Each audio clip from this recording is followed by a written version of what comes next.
안녕하십니까? 7년 만에 온 것 같습니다.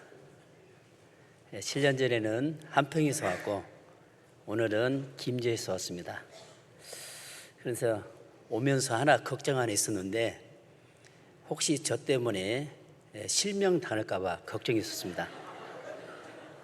그런데 담임께서 먼저 훈련을 많이 받아가지고 실명 안 낼까 봐 안 낼 거나 해서 편안하게 섰습니다. 함께 기도하겠습니다.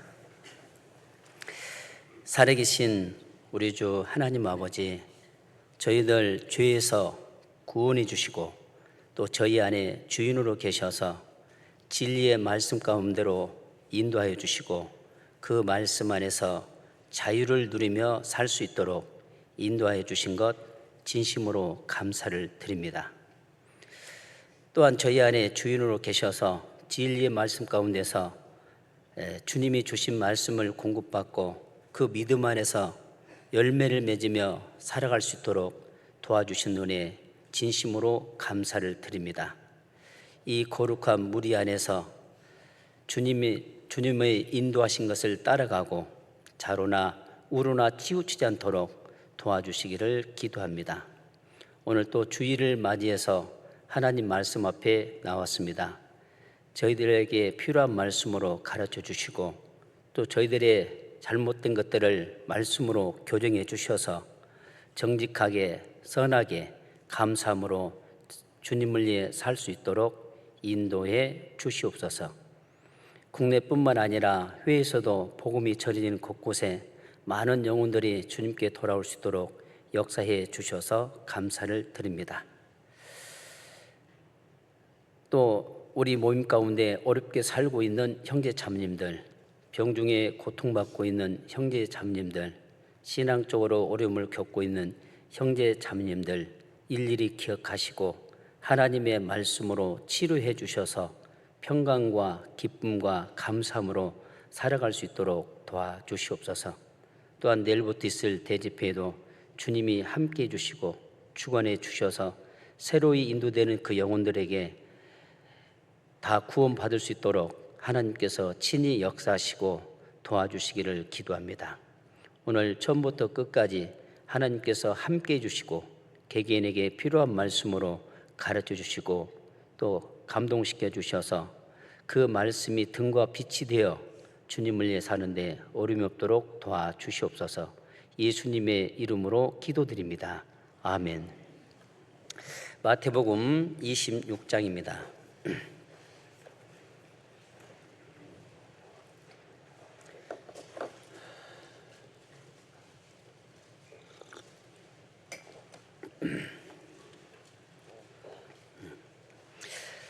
마태복음 26장 46절입니다. 신약 47쪽 마태복음 26장 46절입니다.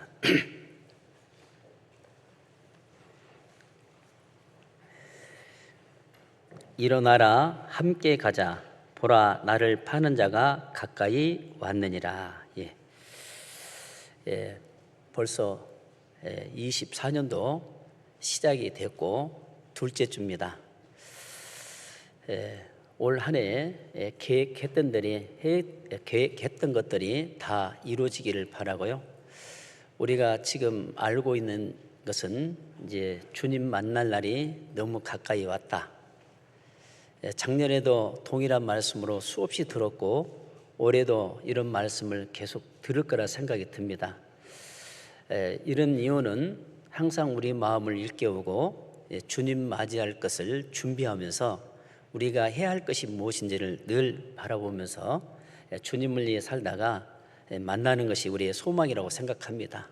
그래서 주님 오시기 전에 어느 누구도 이 땅에 남아 있어서는 안 됩니다. 그래서 자기 믿음을 확증짓고 주님 오실 때 다 올라가는 것이 우리의 소망이죠. 그래서 집회는 굉장히 중요합니다. 물론 나는 구원 받았지만 그래도 나를 위해서 집회를 해준다는 겁니다. 그 집회가 내 믿음을 확증짓는 그런 시간들이기 때문입니다. 그래서 내일부터 집회 있죠? 다음 주입니까? 예, 죄송합니다. 다음 주부터 있을 집회에 보니까 112명 정도 확정됐다. 근데 더 하면 150명까지 될 것 같습니다. 그래서 가득 채우셔서 많은 그 역사가 일어났으면 좋겠습니다. 오늘은 일어나라 함께 가자는 제목으로 한번 교훈 받고자 합니다. 금방 읽었던 이 장면은 이제 예수님이 십자가에 못 박히시고 죽기 전에 그 기도하는 장면이죠. 제 세 제자들과 함께 가서 기도했는데, 기도할 때마다 세 제자들은 졸았습니다. 또 오면 졸을 때 깨우고 세 번째 깨우고 나서 일어나라 함께 가자라고 했습니다. 자, 우리는 신앙생활을 하다 보면 여러 가지 어려운 일도 있고 또 힘든 일도 있고, 그럴 때마다 주저앉고 싶고 또 졸기도 하고 싶고, 신앙을 좀 잠시 쉬었다가 가려는 그런 마음들이 교차가 있을 거라 생각이 듭니다. 그럴 때마다 주님은 우리를 일어 세우시고 함께 가자라고 합니다. 그래서 예수님은 피곤하고 지친 자들을 세우시고 함께 가자고 합니다. 어떻게 가냐? 말씀으로 우리에게 이루하면서 이끌어 가십니다. 그래서 우리는 항상 말씀을 앞에 세우고 말씀을 따라갈 때 주님이 함께한 것을 느낄 수가 있습니다. 그래서 요한계시록 2장 7절에 보면 귀 있는 자들은 성령이 교회들에게 하신 말씀을 들을지어다. 굉장히 중요한 말씀입니다. 아시아의 7개의 교회에다가 보내는 편지 중에 끝부분에 동일한 내용인데, 귀 있는 자들은 성령이 교회들에게 하신 말씀을 들을지어다. 언제까지요? 평생에 합니다. 그래서 모세는 신앙생활을 잘 할 수 있는 방법을 신명기 17장 19절에 평생에 자기 옆에 두고, 그 다음에 뭐라고 되어 있습니까? 평생에 자기 옆에 두고. 예, 대답 안 하신 분은 집에 가서 하려고 그러죠? 평생에 자기 옆에 두고 읽을 때 하나님의 사랑 넓이 높이 길이 깊이를 알아가고, 그리고 좌우나 우로나 치우치지 않는 믿음을 갖게 되었고, 그리고 신앙생활을 잘하게 될 것을 말씀하고 있습니다. 그래서 우리는 평생 자기 옆에 두고 읽어야 하고, 그리고 하나님의 뜻을 알아갈 때 하나님은 정직한 분이고 선한 분이죠. 그리고 우리는 감사하면서 협력하면서 살아가야 하고, 칭찬받는 교회와 칭찬받지 않는 교회가 있고, 말씀을 듣는 사람이 있고 읽는 사람이 있고 읽지 않는 사람이 있습니다. 그 신앙의 차이는 다르죠. 칭찬받는 교회, 말씀을 읽는 사람은 하나님께로부터 말씀을 계속 부족함이 없는 말씀을 공급받게 돼 있죠. 시편 23장 1절을 보면 여호와는 나의 목자시니 내게 부족함이 없으리로다. 부족함이 없는 말씀을 매일 내려줍니다. 시편 1장 3절을 보면 저는 시냇가에 심은 나무가 시절을 쫓아 과실을 맺으며 그 잎사귀는 마르지 아니하였고 그 행사가 다 형통하리다. 형통한 삶을 살게 합니다. 시냇가에 옆에 심어진 나무와 멀리 떨어진 나무의 차이점이 있겠죠. 시냇가에 가까이 있는 나무는 물 걱정할 필요 있어요, 없어요? 걱정할 필요가 없죠. 매일 내려주는 그 물을 먹고, 그리고 자라죠. 이파리는 푸르고 열매도 풍성하게 맺고 힘이 있고. 그런데 시냇가에서 멀리 떨어진 나무는 물을 공급받지 못하면 열매도 맺기가 힘들 겁니다. 그래서 우리를 시냇가에 심은 나무가 시절을 쫓아 과실을 맺는 것처럼 부족함이 없는 말씀으로 계속 공급해주고, 그리고 형통한 삶을 살게 합니다. 시편 78장 23절에 보면 하나님께서 하늘문을 열어사 24절에는 저에게 만나를 비같이 내리셨다 그러세요. 그게 하늘의 양식이라고 합니다. 그러니까 하나님이 이 교회에다가 하늘문을 열어서 이 교회에 필요한 말씀으로 매일 내려주시죠. 그 내려주는 그 말씀을 매일 공급받고 살아갈 때 지친 그 마음이 그 말씀에 힘을 얻고 일어서게 되어 있습니다. 그리고 함께 주님과 갈 수가 있습니다. 그래서 우리는 매일 말씀을 옆에 두고 읽고 듣는 것을 중요하게 생각해야 합니다. 그리고 우리가 하루의 일과의 시작은 말씀 중심으로 하루를 일과 시작해야겠죠. 그래서 이 말씀은 정직하게 감사하며 겸손하며 사랑하며 용서하며 그리고 자기 자신을 낮추며 살게 되어 있습니다. 그리고 모든 삶 속에 하루 일과가 시작되면 하나님과의 의논하고 그리고 그 의논한 이후에 하루 삶을 시작할 때 주님은 우리를 인도해 가십니다. 그래서 우리가 신앙생활 할 때 갑자기 급하게 나갈 때도 있고 기도하고 가는 분도 있어요. 그러나 크고 작은 것들 기도하고 하루를 시작하는 것이 중요하다. 그게 하나님과 의뢰하거든요.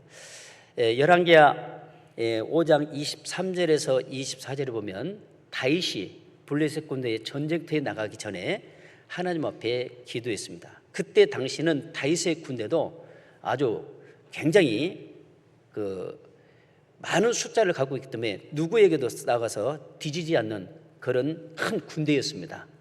그런데 그런 마음으로 나가도 될 수 있지만 다윗은 크든 작든 하나님께 의뢰했습니다. 하나님, 블레셋 군대의 전쟁터에 가야 합니까? 가지 말아야 합니까? 하나님은 가라고 합니다. 그런데 가라건대 단서를 붙였죠. 뽕나무 위에 발자국 소리가 나거든 그 다음에 행하라 했습니다. 자, 뽕나무 위에 발자국. 그러면 다윗은 기도하고 바로 출발하는 것이 아니라 뽕나무 위에 발자국 소리에 귀를 기울여야겠죠. 그 소리가 났을 때 그 다음에 실행하는 겁니다.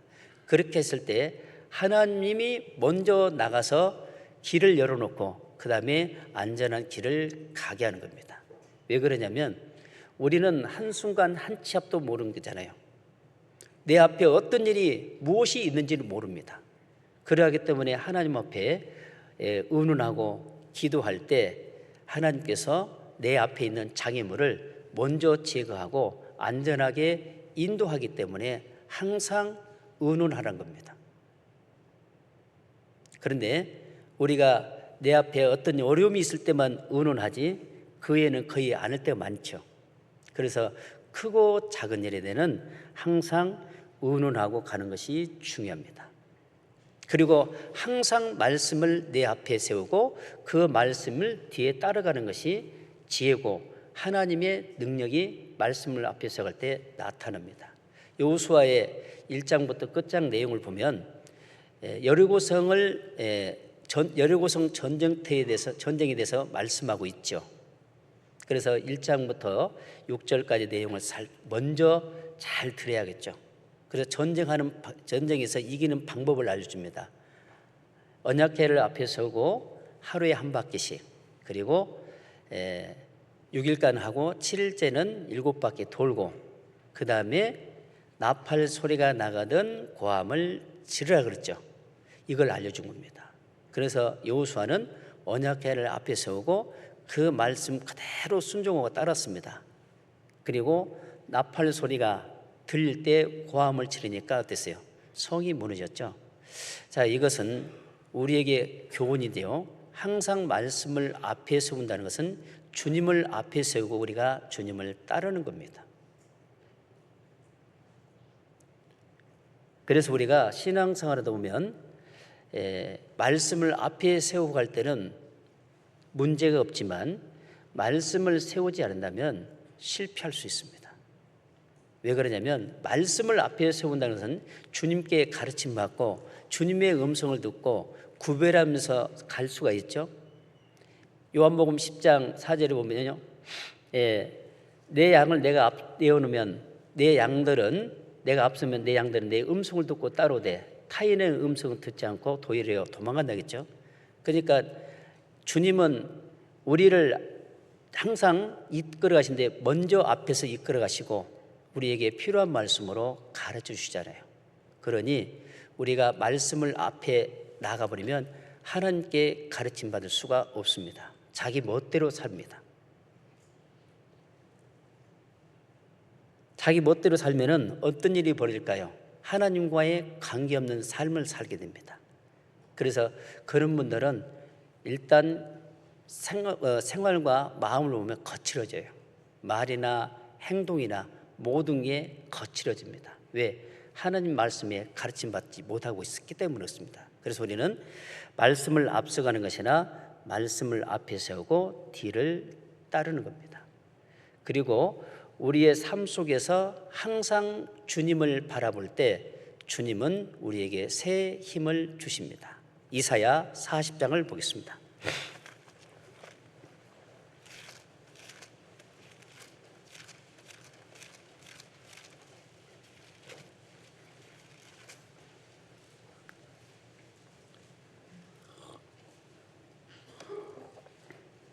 이사야 40장 31절. 전공 14쪽입니다. 이사야 40장 31절. 오직 여호와를 앙망하는 자는 새 힘을 얻으리니 독수리에 날개치며 올라감 같을 것이요 다른 박질하여도 곤비치 아니하겠고 걸어가도 피곤치 아니하리로다. 자, 하나님을 바라봐야 돼요. 좋은 일이든 안 좋은 일이든 항상 하나님을 바라보라고 했습니다. 그래서 우리에게 범사에 감사란 말씀이 있죠. 그 범사란 속에는 좋을 때만 주님 보라는 것이 아니라 좋든 어려운 일이 있든 항상 감사라고 했습니다. 왜? 그 속에 주님이 함께 하기 때문입니다. 그래서 우리의 신앙생활 할 때 지치고 힘들 때, 어려운 일이 주어졌을 때, 앞뒤로 나갈 수 없는 진퇴양난을 겪고 있을 때, 그럴 때도 주저앉아서 불평하는 것보다는 주님을 바라보라는 겁니다. 그러면 주님을 바라볼 때 주님은 우리에게 새 힘을 주셔요. 그리고 우리가 가야 할 방향을 지시해 줍니다. 그래서 주님은 우리를 항상 곁에서 가르쳐 주셔요. 그래서 힘들 때, 어려운 일일수록 잘 나갈 때로 항상 주님을 바라보고 사는 그런 습관이 필요하다고 생각합니다. 그럴 때 주님은 새 힘을 주셔요. 그리고 우리가 앉아서 힘들 때 주님은 일으켜 세웁니다. 일어나라, 함께 가자. 이스라엘 백성들이 애굽에서 430년 동안 종로로 타고 있을 때 모세와 아론을 보내서 10가지 재앙을 내리고 그들을 이제 가나안 땅으로 인도해 가는 여정 속에 첫 번째 그 걸림돌인 홍해가 버티고 있었죠. 그리고 뒤에 바로 왕이 공격해 오니까 하나님은 불기둥으로 막았어요. 그런데 이스라엘 백성들은 불과 3일 만에 하나님이 그 애굽에서 10가지 내렸던 그 재앙들을 그리고 모세가 기도할 때마다 하나님이 능력을 나타냈던 것들을 직접 듣고 보았는데도 어려운 일이 딱 닥치니까 그 상황을 하나님이 함께 했던 걸 잊어버린 겁니다. 그래서 이스라엘 백성들은 거기서 앉아서 뭘 했습니까? 모세야, 우리를 죽여서 애굽에 죽일 곳이 없어서 홍해에 빠져 죽이려고 데려왔냐 그랬잖아요. 자, 어려운 일이 주어질 때 이스라엘 백성들은 원망했잖아요. 불평했잖아요. 그러면 이들만 그런 게 아니라 나도 마찬가지입니다. 우리가 신앙생활 할 때 실제로 보면 앞뒤로 나갈 수 없는 그런 상황들을 종종 만나게 돼요. 이럴 때 어떻게 합니까? 그런데 여기에 보면은 모세는 당황하는 것이 아니라 주님을 바라봤고 기도했잖아요. 기도하니까 어때요? 길이 열린 겁니다. 우리 앞에는 길이 없어 보이지만 우리가 구원받고 난 이후에는 이미 하나님께서 우리가 가야 할 길을 다 열어놨어요. 그런데 길을 내놨는데 가끔 앞에 장애물이 놓여 있습니다. 왜 장애물을 놓여 주셨을까요? 저는 이렇게 생각합니다. 교만하지 않도록, 그리고 하나님께 늘 기도하게, 그리고 하나님을 앞에 세우고 뒤를 따르도록 하기 위해서 우리에게 장애물을 준 겁니다. 그래야만이 완전하게 신앙생활을 할 수 있기 때문입니다. 그래서 여기에 여호와를 앙망하는 자는 새 힘을 얻으리니, 새 힘을 얻은 거예요. 그래서 모세가 기도할 때 홍해가 갈라졌을 때 이스라엘 백성들, 앉아있던 이스라엘 백성들 이렇게 세웠죠. 일어나라, 함께 가자. 홍해를 통과하잖아요. 그러듯이 우리도 신앙생활하면서 정말 지치고 힘들 때, 어려운 일이 주어졌을 때, 이때 주님은 어떻게 해요? 일어나라고 합니다. 함께 가자고 합니다. 그냥 주님 혼자 안 가셔요. 우리를 세워서 안전한 것으로 인도해 가는 것을 볼 수가 있습니다. 그래서 우리는 구원받자마자 좋은 습관을 가져야 합니다. 말씀을 듣는 습관, 읽는 습관, 그리고 믿음으로 성장하는 습관이 돼야 돼요. 그런데 또한 뒤로 물러서서는 안 되겠죠. 근데 우리는 첫 출발은 남은 생애를 오직 주님만을 위해 살겠다라고 다짐하고 간증도 합니다. 그런데 구원받고 나서 세월이 흐르면은 그 간증했던 그 씩씩하게 간증하고 그 씩씩하게 살았던 모습은 어느덧 사라져버렸고 희미한 가운데 신앙생활하는 걸 볼 수가 있습니다. 그래서요, 이스라엘 백성들을 하나님이 이제 이끌어서 홍해를 가르고 광야를 이제 통해서 가나안 땅 가기 전에 마라는 곳이 있죠. 마라. 거기는 물을 이제 먹으려는데 물이 써서 못 먹잖아요. 그래서 모세가 하나님께 기도하니까 나무를 그 샘에 던지려 했을 때 쓴물이 단물로 바뀌었죠. 그리고 나서 하나님께서 이스라엘 백성들에게 직접 이제 나타나셔서 이렇게 인도해 가십니다. 출애굽기 15장입니다.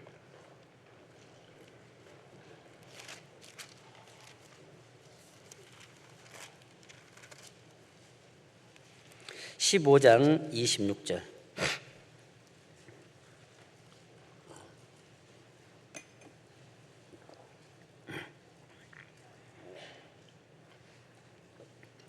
(15장 26절입니다) 가라사대 너희가 너희 하나님 나 여호와의 말을 청종하고 나의 보기에 의를 행하며 내 계명에 귀를 기울이며 내 모든 규례를 지키면 내가 애굽 사람에게 내린 모든 질병의 하나도 너희에게 내리지 아니하리니 나는 너희를 치료하는 여호와의 임이니라.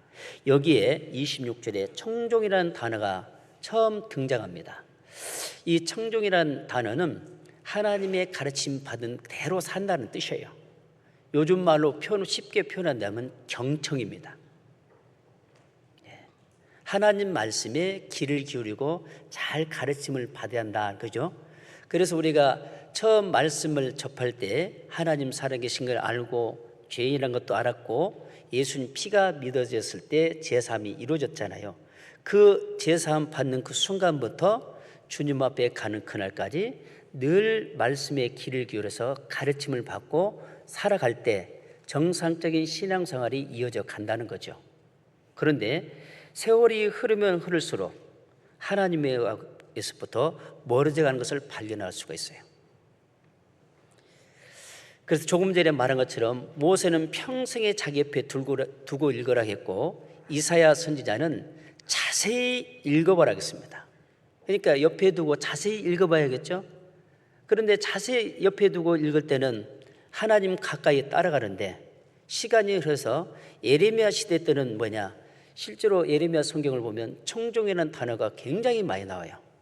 그런데 청종이라는 단어가 많이 나오는데 예레미야 시대 때는 그들은 하나님께 가르침을 받는 것을 싫어했어요. 그래서 듣지 않았고 그리고 가르침 받지 않았고 버렸다 그러세요. 그러니까 하나님께 말씀을 듣지 않고 가르침 받지 못하니까 하나님을 등진 겁니다. 자, 시간이 흐르면 흐를수록 계속 하나님하고 멀어져가는 것을 알 수가 있죠. 그래서 하나님과의 멀어지면은 이제는 어떤 일이 벌어지냐, 이방인같이 살아간다라고 말씀하고 있습니다. 신약성경 에베소 성경 4장입니다. 에베소서 4장.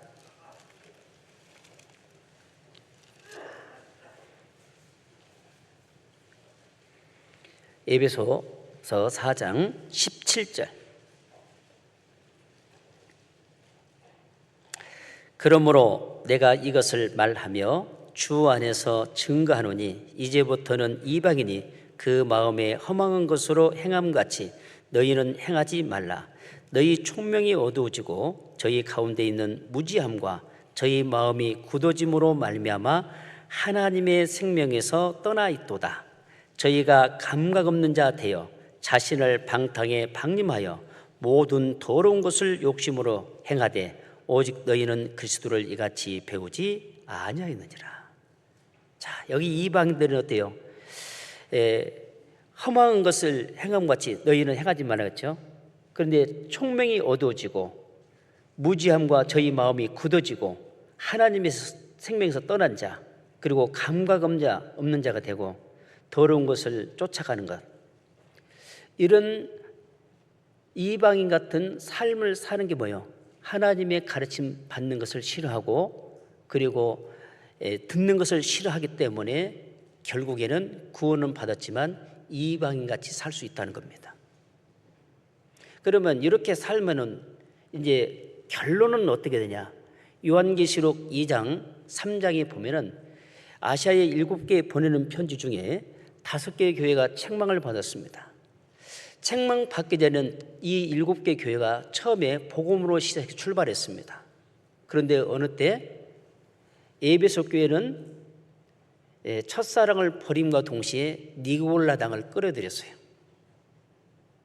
그리고 발람의 교훈, 이세벨의 교훈, 그리고 사탄의 교훈, 미지근한 것들을 끌어들였어요.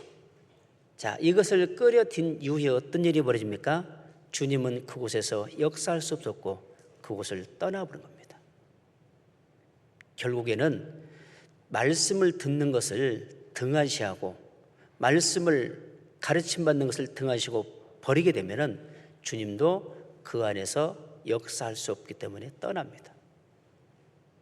그러니까 여기 출애굽기에 볼 때 처음 그 가르침 받은 그 마음이 평생 그대로 가야 돼요. 그런데 처음에는 그렇게 가다가 어느 날부터인가는 내리막길로 가고 있잖아요. 그러면 이 사람들만 그런 거 아니라 내 신앙 상태도 살펴보면 첫사랑을 깨닫고 난 이후에는 잘 가다가 어느 날부터 내리막길로 가고 있는 것을 발견할 수가 있습니다. 왜 그래요? 하나님 말씀 듣는 것을 싫어하고 가르침 받는 것을 싫어하기 때문에 주님을 등지는 겁니다. 시편 32장 8절에 보면은 내가 너의 갈 길을 가르쳐 보이고 너를 주목하여 훈계하리로다. 하나님은 매일 우리의 앞에서 내가 가야 할 길을 가르쳐주고 훈계란 건 뭡니까? 엉뚱한 길로 가면 그거를 알려주셔서 올바른 길로 가라고 계속 훈계를 해줘요. 그런데 주님은 우리에게 가르쳐주고 그냥 눈 감고 있는 것이 아니라 그 길을 가고 있는가를 계속 살펴보고 있습니다. 어제도 살펴봤던 주님이 오늘 우리에게 하루 허락했잖아요. 오늘도 살펴보고 내일 또 하루를 허락한다면 내일 또 가르쳐주면서 동일하게 살펴보고 계십니다. 그래서 우리는 그 가르침 받은 것을 잘 따라가고 있는가를 살펴봐야 돼요. 그래서 내 신앙이 처음에 같다리 내리막길인지 아니면 그대로 지금 진행되고 있는지를 살펴보십시오. 그래서 이 내리막길로 내려가고 있는 자들을 일어나라 함께 가자합니다. 일어나야겠죠. 말씀으로 일깨워줄 때 일어나야 합니다. 그리고 일어나면서 자기 집을 개방하는 것이 복입니다. 내 마음도 개방돼야 하고 내 집도 개방됐을 때 그분들은 정말 축복받는 삶을 살게 되죠. 사도행전 16장 14절에 보면 두아데라 성의 자주장서로서 하나님을 공경하는 누디아라는 여인이 있죠. 누디아는 바울을 자기 집으로 초대했잖아요. 자기 집으로 초대함으로 인해서 어떤 일이 벌어집니까? 누디아뿐만 아니라 자기 가족들, 자기 지인들이요 바울이 전해주는 말씀을 듣고 구원을 받잖아요. 내 집을 개방했을 때 누가 오셔요? 주님이 오셔요. 주님이 오셔서 그 필요한 말씀으로 가르쳐주고 구원이 안 이루어졌으면 구원받게 하고 구원받은 사람은 또 거기에 필요한 말씀으로 계속 공급해 준 것을 발견할 수 있습니다. 예로 그래서 우리가 집에서 구역 모임, 조별 모임, 가정서 많이 하죠?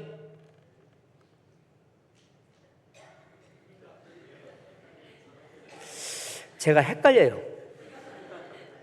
제가 충청도 아산에서 5년 있다 내렸거든요. 거기도 진짜 대답 안 해요. 그 어디서 대답하냐? 집에 가서 대답한대요. 제가 지금 착각합니다. 제가 충청도 온 것처럼.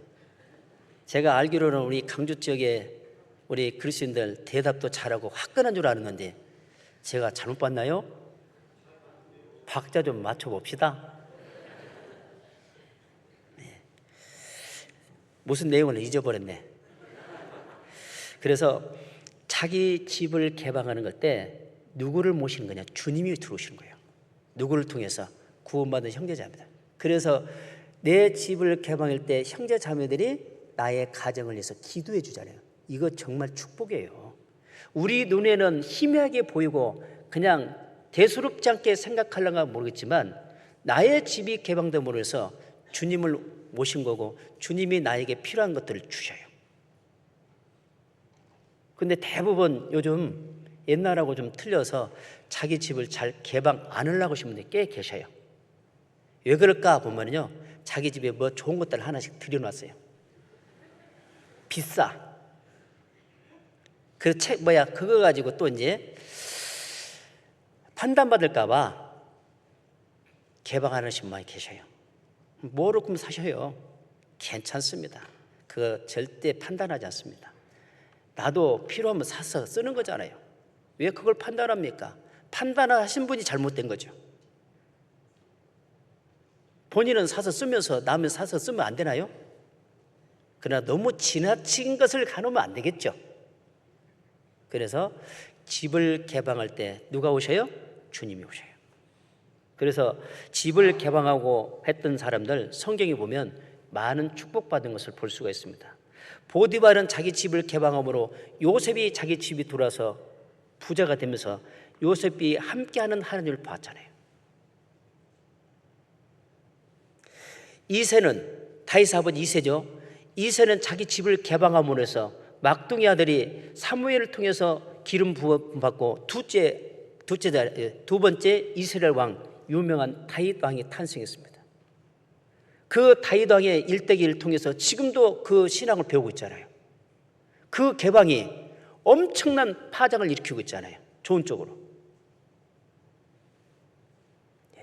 조금 전에 말한 것처럼 누디아는 자기 집을 개방함으로 바울이 그 집에 전해지는 말씀 듣고 구원받고 그리고 그 유럽의 복음이 전해지는 통로 역할을 함과 동시에 빌립보 교회가 탄생이 됐습니다.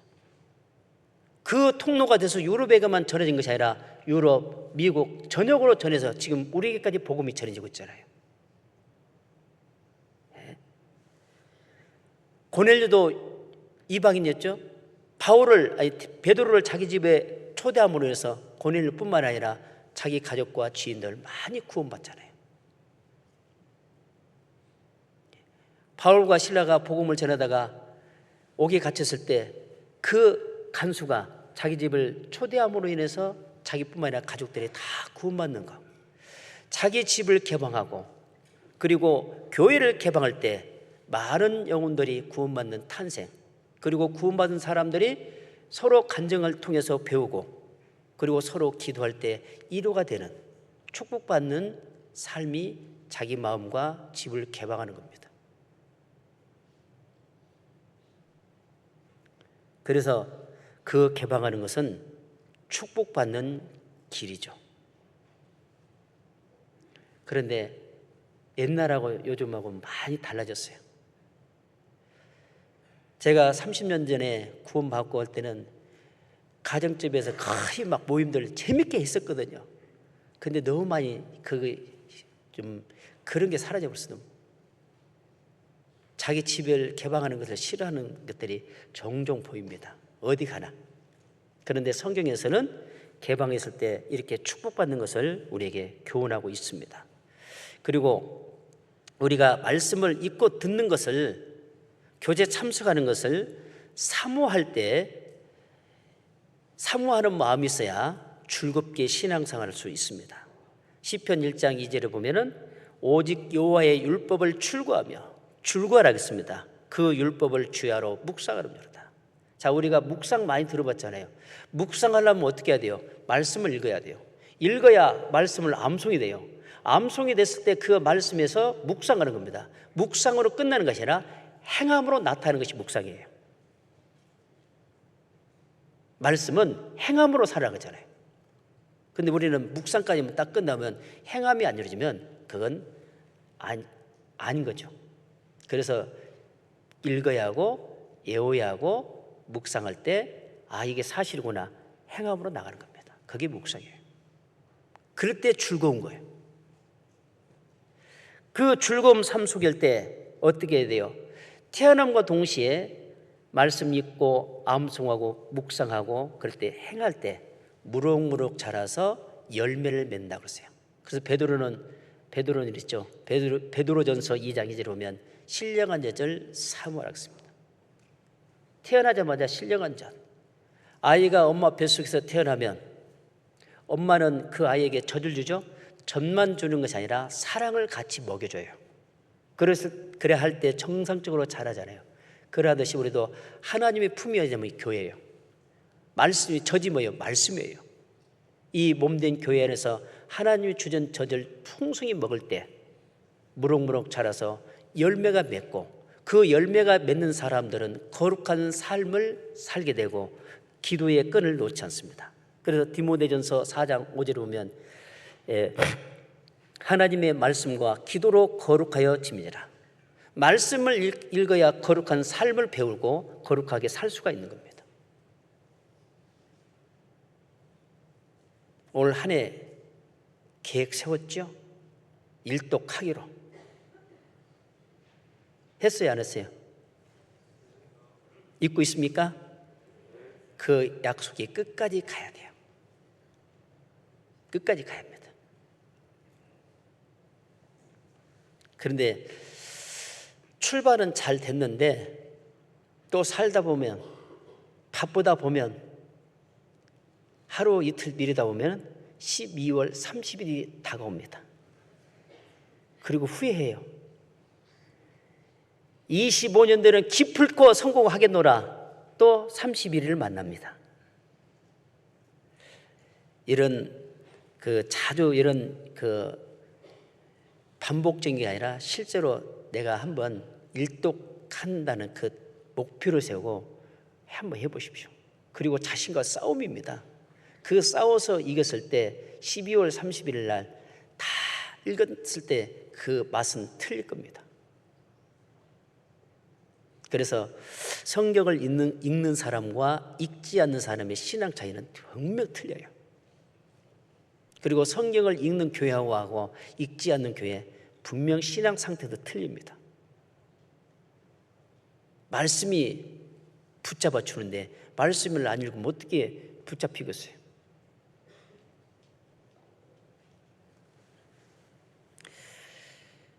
그래서요, 항상 옆에 말씀을 두고 읽는 그 습관을 갖는 것이 중요하다. 그리고 우리가 신앙생활하다 보면 많은 어려움을 겪고 있을 때 우리는 판단하는 게 아니라 서로 협력해서 기도해야 합니다. 여호수아 7장을 보겠습니다.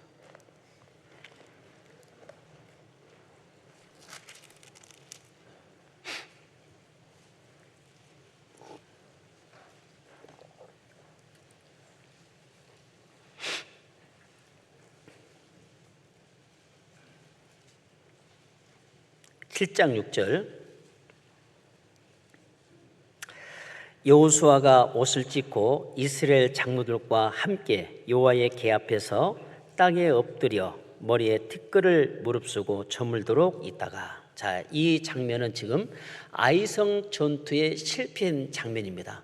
그래서 아이성 전투에 실패한 것을 여호수아가 알고 여호수아뿐만 아니라 장로들과 함께 하나님 앞에 나가서 티끌을 머리에 무릅쓰고 오래도록 기도하는 장면입니다. 그런데 우리 같으면 누가 잘못했어? 먼저 그걸 찾아내려고 하잖아요. 그래 찾아내면 너 때문이겠다 그러잖아요. 그게 아니라 누가 잘못했냐 그걸 떠나서 함께 협력해서 기도한 장면. 지금 이 상황은 전쟁에서 실패했잖아요. 실패했을 때 서로 협력해서 기도할 때 왜 실패했는지를 주님이 알려주잖아요. 누구 때문에? 아간 한 사람으로 인해서 그 전쟁에 실패한 겁니다. 그러면 아간 한 사람 때문에 실패했지만 또 왜 실패했는가? 이거를 살펴본다면 여리고성 전투에는 승리했고 아이성 전투는 실패했습니다. 이유가 뭐예요? 여리고성 전투는 언약궤를 앞에 세우고 나갈 때 승리했습니다. 아이성 전투는 언약궤를 메지 않았습니다. 그래서 우리 신앙생활에 성공과 실패는 말씀을 앞에 세우느냐 세우지 않느냐에 따라서 성공할 수 있고 실패할 수 있는 것을 깨우쳐 준 겁니다. 그럴 때 서로 기도하면서 우리가 말씀을 앞에 세우지 않고 갔기 때문에 실패했구나, 그것을 알아야 돼요. 그래서 이렇게 서로 협력해서 기도해야 하고요. 뿐만 아니라 또 기도할 때 하나님이 기억하는 기도해야 합니다. 사도행전 10장 4절을 보면 고넬료가 하나님 앞에 늘 기도했잖아요. 구제를 좋아했고요. 그리고 그는 구원받기를 간절히 하나님 앞에 기도했을 때 하나님이 그 고넬료의 기도를 기억했어요. 기억했다는 건 뭡니까? 응답해 준다는 거잖아요. 그러니까 하나님이 기억하는 기도, 어떤 기도를 할까? 많이 있겠죠. 먼저 개인이 구원을 받았으면 하나님 앞에 늘 어떤 마음으로 살겠다라는 그 하나님이 기억하는 기도를 하는 것이 필요하다고 생각합니다. 저는 개인적으로 눈을 뜨면 요한복음 14장 26절에 보혜사 곧 아버지께서 내 이름으로 보내실 성령, 그가 너에게 모든 것을 가르치고 그가 너에게 말한 모든 것을 생각나게 하리라. 하루 출발은 성령의 가르침, 성령의 인도하심을 따라가는 겁니다. 그 기도예요.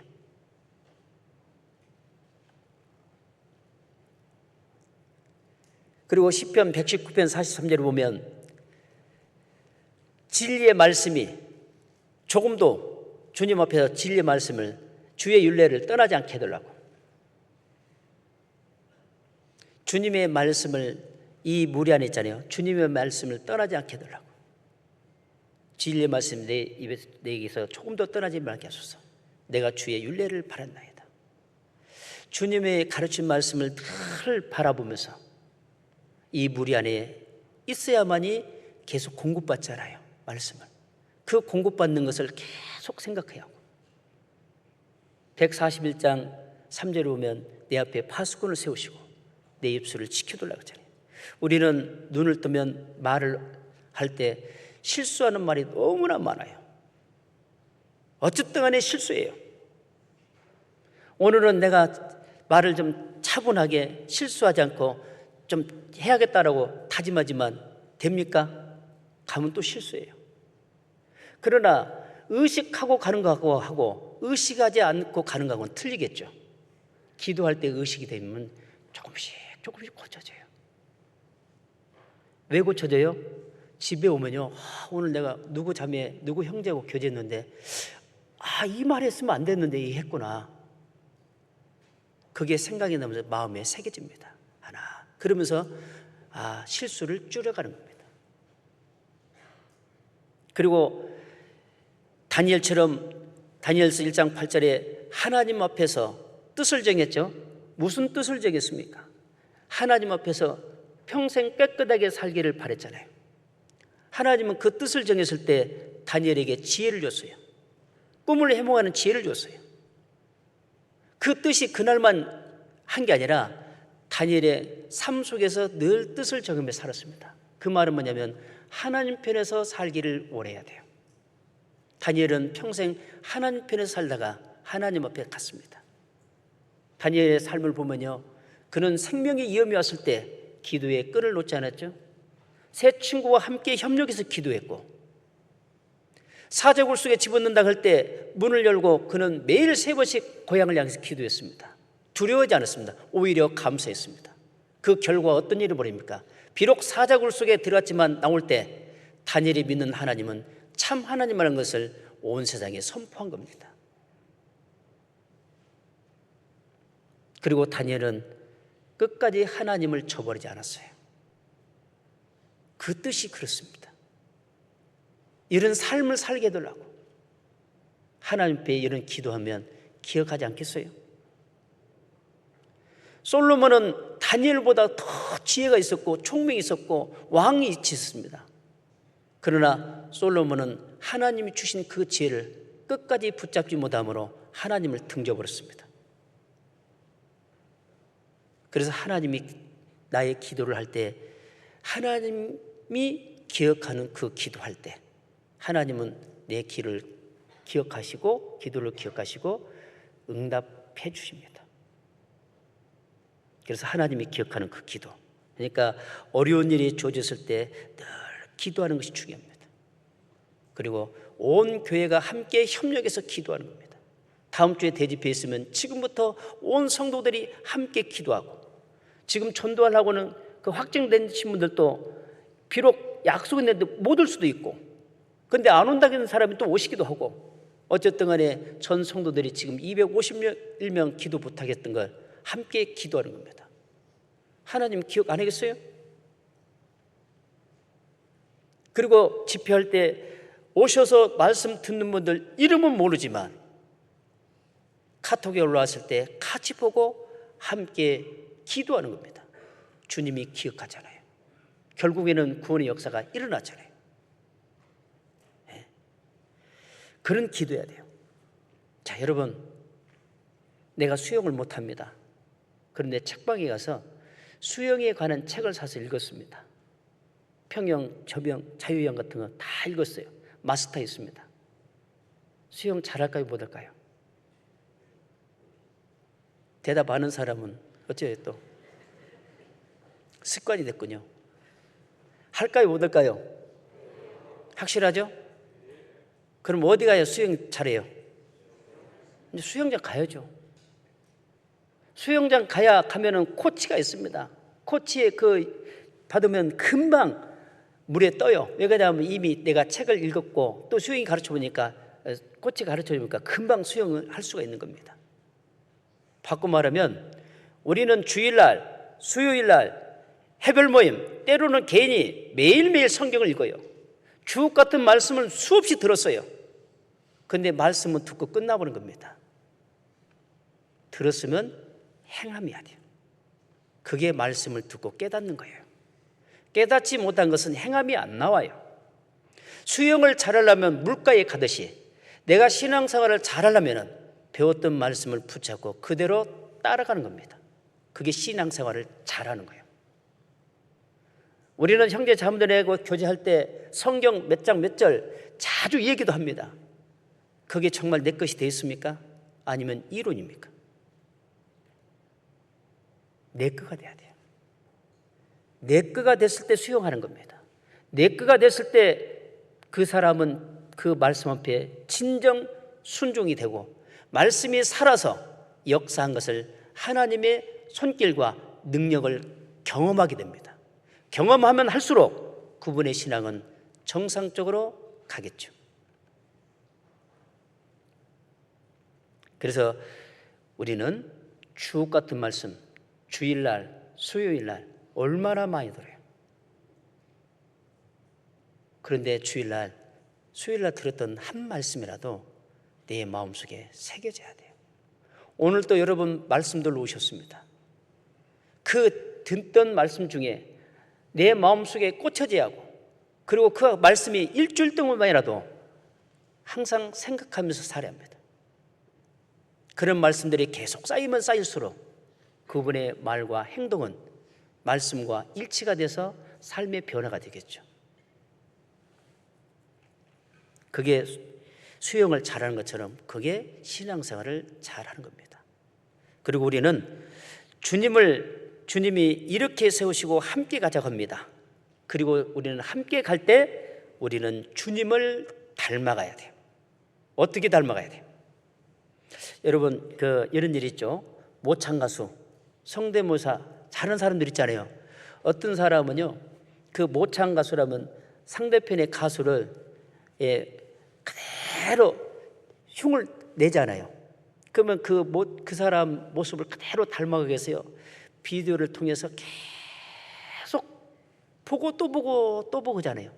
그래서 머리부터 발끝까지 의상은 어떻게 입고, 표정은 어떻게 하고, 손짓은 어떻게 하고, 입모습은 어떻게 하는지, 그것을 그 사람 모습으로 완전 닮아가도록 훈련합니다. 훈련이 됐을 때 사람 나타내 보면 뭐요? 똑같네, 그죠? 맞죠? 그게 닮아가는 겁니다. 성대묘사도요, 상대편의 목소리를 계속 연구해서 그 상대편의 목소리를 닮아가잖아요. 그래서 지금 이분이 돌아가셨는데요, 이분의 그 이름이 모창거수인데 너훈아라는 분이 있어요. 너훈아. 나자 붙이면 안 되거든요. 근데 나훈아의 모습을 닮아가겠어요. 연습을 하고 수없이 했어요. 유명해요. 근데 강경으로 돌아가셨는데 이분의 일대기 속에 자기가 한 말이 있습니다. 자기는 자기를 위해 산 것이 아니라 너훈아를 위해 살았대요. 바꿔 말하면 그분은 너훈아를 위해 살았지만 우리 구원받은 그리스도인들은 나를 위해 사는 것이 아니라 주님을 위해 사는 겁니다. 그러면 우리는 주님을 닮아가려면 어떻게 해야 돼요? 마태복음 11장 29절에 보면 나는 마음이 온유하고 겸손하니 내 멍에를 메고 내게 나와 배우라. 그래야만 내 마음이 편히 을 얻으리라. 주님을 닮아가는 것은 주님이 주신 멍에를 메고 같이 메고 따라가는 겁니다. 그러면 주님을 닮아가는 거예요.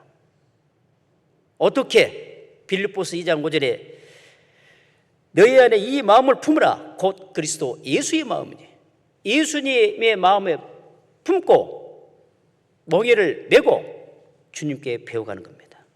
그래서 사복음서에는요, 주님이 역사하셨던 것들을 사복음 속에 기록이 됐고 실제로 신약 성경에는 예수님이 하셨던 것들을 실제로 신약 성경에 나타내고 있잖아요. 그걸 배우면서 주님의 역사하셨던 것들을 우리가 보고 따라갈 때 주님을 닮아가는 겁니다. 처음에요, 젊은 부부가 결혼했을 때는 좀 비슷하다고 그래요. 젊었을 때는. 그런데 나이가 먹으면 먹을수록 뭐래요? 비슷한 거 아니라 닮아가네. 이제 더 나이가 먹으면 똑같네 그래요. 저도 우리 자매 볼 땐 처음에는 비슷하네 그래요. 지금은 어쩌면 이렇게 똑같냐 그래요. 오래 같이 있다 보면 닮아가잖아요. 그러듯이 우리도 주님을 내 안에 품고 주님의 모습을 닮아가면 주님을 닮아가는 겁니다. 우리가 그거 닮아가야 돼요. 그래서 어떻게 해요? 성령의 인도하심. 요한복음 14장 26절에 보혜사 곧 아버지께서 내 이름으로 보내신 성령 그가 너에게 모든 것을 가르치고 너에게 말한 모든 것을 생각나게 하리라. 성령의 가르침 받을 때 우리는 주님을 닮아가는 겁니다. 그리고 주님을 닮아가면서 사람의 말을 듣지 않는 사람과 사람의 말을 듣는 사람의 차이점이 있습니다. 신앙생활 때 정말 우리에게 좋은 교훈이에요. 우리는 사람의 말을 듣다가 많은 실패를 하는 것을 발견하죠. 그런데 창세기 39장에 보면요, 요셉은 그 보디발의 아내의 말을 듣지 않았어요. 자, 요셉의 약점은 청년이었습니다. 보디발의 아내는 매일 만나기만 하면 동침하자고 했잖아요. 그랬을 때 그때 다 그 상황을 본다면 요셉은 육신적으로 생각한다면 노가 날 수 있잖아요. 여기 좀 보디발의 아내 통침하면 어떨까요?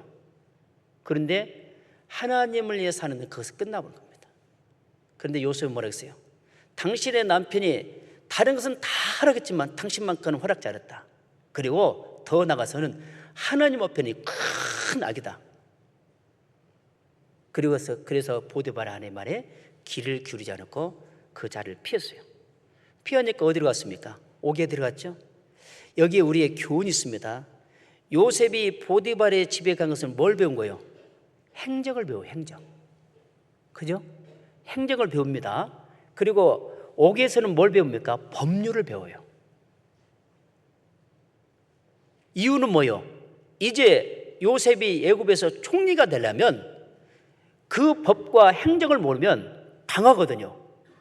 그래서 하나님께서 그걸 미리서 행정과 법을 배우게 하고, 그리고 총리를 세웠을 때 애굽 사람들이 꼼짝 못 하잖아요.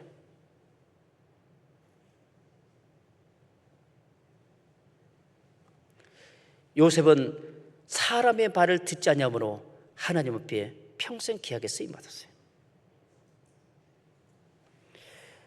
사도행전 4장에도 보면요, 베드로와 요한이 복음을 전했습니다. 바리새인들이 복음을 전하지 못하도록 방해했잖아요. 야, 하나님 앞에서 너희 말 듣는 것과 하나님 말씀 듣는 거 어느 것이 옳은가 판단하라. 너희 말 듣는 것과 하나님 말씀 듣는 거 어느 것이 옳은가 판단하라. 우리는 보고 들은 것을 말하지 아니할 수 없다 해서 하나님을 선포했잖아요. 그러니까 그들이 꼼짝 못했잖아요. 바울도 갈라디아서 1장 10절 보면 내가 사람을 좋게 하랴 하나님을 좋게 하랴. 내가 사람을 좋게 했다면 나는 하나님의 종이 아니라. 만약에 사람의 말을 들었다면 바울 하나님께로부터 쓰임받지 못합니다. 신약성경 14권 기록이 안 될 겁니다. 바울의 갔던 흔적 발자취 지금 없을 겁니다. 그래서 사람의 말을 듣는 것과 하나님 말씀 듣는 것이 얼마나 중요한지를 알아야죠. 그런데 반대로 사람의 말을 들었던 이스라엘의 초대왕 사울왕, 이는 사람의 말을 들음으로 결국에는 왕권이 박탈된 겁니다. 아말렉을 다 진멸하겠습니다. 처음에는 순종했습니다. 얼마 가지 못해서 물질이 욕심이 들어왔잖아요. 그래서 살찐 소는 이스라엘을 갖고 오고 필요 없는 짐승을 죽였잖아요. 하나님 말씀에 어긋났어요. 사람의 말을 들음으로 그는 결국에는 그 최고의 위치에서 누리지 못하고 하나님께 버림받았습니다. 하나님께서 솔로몬에게 지혜를, 누구보다 더 많은 지혜를 줬습니다. 그런 말년에 이방 여인의 말을 들음으로 성전에다가 이방 여인들이 섬기는 신을 끌어들였죠. 결국에는 솔로몬은 하나님을 등져버렸습니다. 이방 여인의 말을 듣고.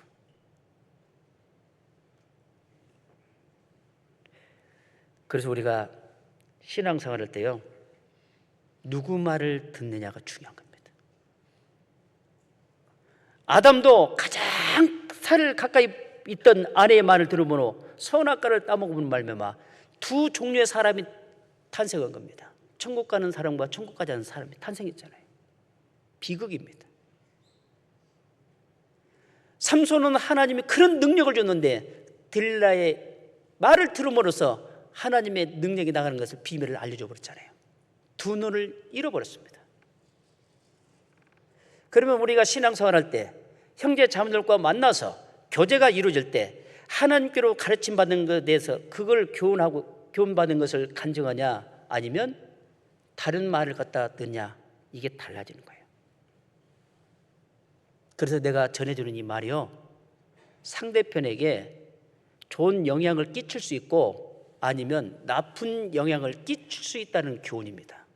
나는 어느 쪽에서 교제합니까? 그거 잘 생각해야 합니다. 성경에 사람의 말을 들음으로써 하나님을 따르지 못하는 사례들이 굉장히 많은데 성경 안에만 있는 것이 아니라 이 안에도 있습니다. 어느 날 어떤 분이요, 교제하다가 상처를 입었다 안 나온 사람 많잖아요. 그런 사람의 말을 듣기 때문에 그렇습니다. 우리는 구원받은 그리스도인은 구원받기 전에는 세상 말을 들었고 사람 말을 들었고 내 생각을 듣고 따랐습니다. 구원받고 난 이후에는 내 것이 아니고 주님 것이에요. 그리스도인들은 하나님의 말씀을 듣고 하나님의 생각과 뜻을 쫓아가게 돼 있습니다. 그 쫓아가는 사람들이 무리가 교회요, 그리스도인들이요. 서로 은혜를 끼치게 하는 삶을 살게 돼 있잖아요. 그래서 사람의 말을 듣는 사람 지쳐 있잖아요. 일어서라. 이제 그 말 들으면 너 어려운 것을 경험했지? 이젠 듣지 마. 내 말 들어. 주님 인도해 주잖아요. 일어서라. 함께 가자. 그리고 우리는 주님을 섬기면서요, 자신을 낮추고 교회와 성도를 사랑하는 겁니다. 요한복음 13장.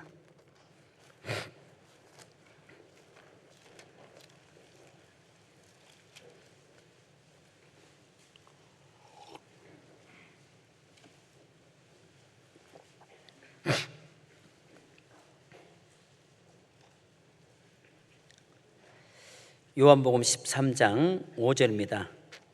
이에 대야에 물을 담아 제자들의 발을 씻기시고 그 도르신 수건으로 씻기시기를 시작하여.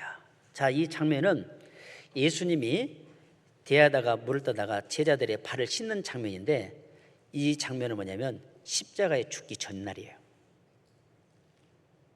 근데 여기 잘 살펴보면은, 자, 상대편의 발을 씻으려면은 앉든지 무릎을 꿇어야 돼요. 그죠? 근데 왜 이런 장면을 우리에게 줬을까? 저는 이 섬김 속에 예수님이 제자들과 함께 3년 반 동안 했던 그 시간이 있었잖아요. 그 시간 속에 배웠던 것이 섬김 속에 다 들어있어요. 섬기려면 어떻게 해야 돼요? 상대편을 위해서 섬기잖아요. 상대편 앞에 무릎을 꿇어야 돼요. 나를 위해서 사는 것이 아니라 상대편을 위해서 사는 겁니다. 섬김은 나가 아니라 상대편입니다. 생각해 보십시오. 지금 이 장면은 예수님은 창조주 하나님이잖아요.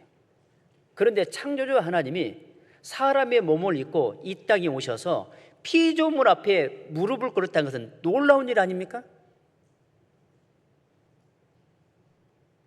창조주께서 피조물 앞에 무릎을 꿇고 발을 씻겨줬습니다. 그러면 우리는 구원받았으면 형제 자매를, 교회를 섬길 줄 알아야 돼요. 정말 섬긴다는 건 뭐예요? 발을 씻겨주는 건 뭡니까? 그 형제 자매의 허물이 있던 거 들춰내는 것이 아니라 그걸 덮어주는 겁니다. 그래서 마태복음 20장 28절에 보면, 인자가 온 것은 섬김을 받으려 함이 아니라 도리어 섬기려 하고 많은 사람에게 대속물로 주려 오셨잖아요. 섬김은 상대편을 위해서 죽으러 오시는 겁니다. 바꿔 말하면 나의 죄를 지고 죽으러 오셨어요. 그래서 실제로 죽으셨어요.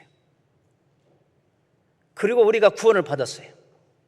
구원받은 사람은 서로 사랑해야 합니다. 그게 보이는 형제 자매를 사랑하지 못하면 보이지 않는 하나님을 어떻게 사랑합니까?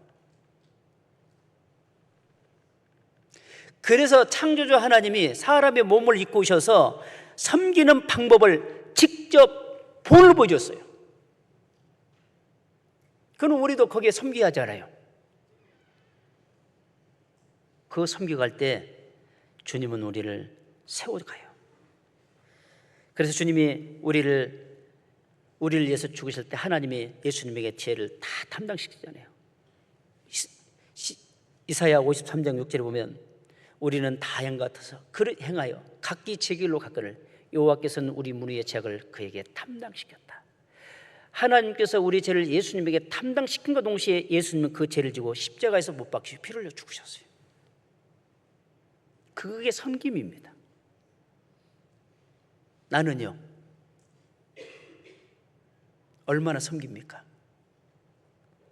우리는 눈을 뜨면요, 형제 자매들 좋은 것보다 안 좋은 것이 더 먼저 보여요.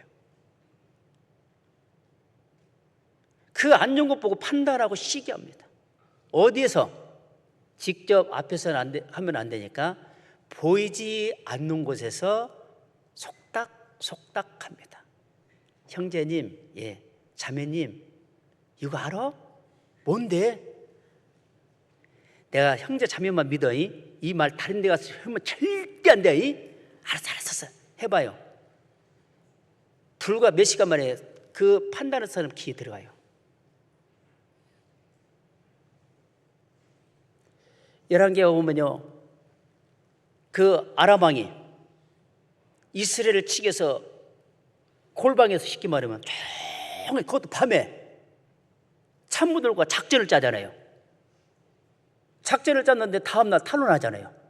그것이 한 번이 아니라 여러 번 탄론하니까 이 아람 왕이 화가 난 겁니다. 야, 이 안에 간첩 있지? 아니요, 이스라엘은 선지자 엘리사가 있습니다. 그 비밀 주님이 다 보시잖아요. 어디서 어떤 말을 하든지 다 보고 계시잖아요. 그걸 드러내게 하잖아요. 그러하니 그런 말은 정말 조심해요. 실제로 그거 섬기는 것이 아닙니다. 그리고 내가 친하고 믿는다는 것이 아니라, 엄히 뒤집어서 보면 믿는 것이 아니라 그 형제 자매를요, 내가 무시하는 겁니다. 무시하니까 함부로 안 좋은 얘기만 하잖아요. 정말 진짜 친구고 정말 친한 형제 자매라면 더 조심해야 하는 거예요. 그게 진짜 형제 자매예요. 섬기는 겁니다. 친하다고요 함부로 말하고 함부로 행동하고, 그거는 무시하는 겁니다. 주님이 그 12제자 대대를 끊으면서 그 가룟유다가 자기를 팔까 알았잖아요. 함부로 되었습니까? 똑같이 되었습니다. 그게 진짜 친구예요. 우리는 친구라 하면서 한 피 받은 한 형제요 자매로 가면서 안 좋은 것을 계속 전달해 주려고 그래요. 그 소식도 정확지 않는 것을 가지고. 그래서 그걸요, 누가요? 틈타요? 마귀가 틈타요.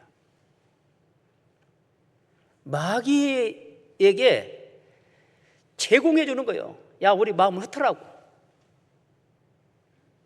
그래서 그게 휘말려 가서는 안 되는 겁니다. 그래서 우리는 주님이 정말 그 섬긴 것처럼, 우리를 섬긴 것을 보여준 것처럼 우리도 교회를, 형제 자매를 섬겨야 돼요. 처음에는 잘 안 돼요. 해보세요. 처음에 형제 자매들 만나면 내가 가장 쉬운 것부터 한번 내가 고쳐보고 내가 이것부터 실천해야겠다면 1번부터 10번, 10번까지 한번 적어봐요. 가장 쉬운 것부터 어려운 것과. 그런데 우리는 적어놓고 어려운 것부터 하려니까 실패해요. 가장 쉬운 것부터 한번 해보세요. 내가 오늘은 형제들 만나면 형제님 반갑습니다, 사랑합니다, 이 멘트 한번 날려보세요. 에이, 쑥스러워서 안 되죠? 실제로 해보세요. 근데 자매님들한테 형제가 하면 안 되겠죠? 그러면 자매님 만나면 아이고 자매님 반갑습니다, 잘 지냈어요? 그것도 그냥 형제님 자매님 하지 말고요, 형제님 자매님, 이것부터 한번 해보세요. 이거 쉬운 것이 아니라 실제로 정말 쉬운데 그동안 안 해왔다는 거예요. 그러면 이게 하나하나 하다 보면요, 마음도 넓혀지고 진짜 포용력이 있고, 야, 진짜 그 맛을 아는 사람은 이제 마음이 터득 넓어져요. 저도 가끔 목사님들한테 전화 오고 저도 전화해요. 제가 처음에 전화 오면요, 아이고 사랑합니다 목사님 오면 처음에는 그 목사님들도요 당황했어요. 뭔 소리야 그러냐고. 근데 지금은 그분들이 저한테 전화 오면 먼저 사랑합니다 목사님이 먼저 해요. 멋있잖아요. 이런 것부터 하나하나 고쳐갈 때 안 좋은 얘기는 점점점 사라지고 좋은 것만 하게 됐어요. 그래서 우리는 단점을 보려고 말고 장점만 보려고 하세요. 아이고 그분 장점 없어요.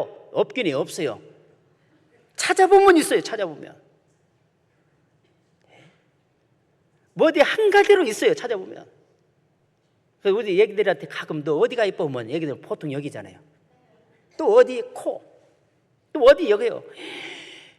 와, 그럼 진짜 애기들처럼 야, 또 이마 보니까 멋있네. 아이고 형제님 이마 보니까 멋있습니다.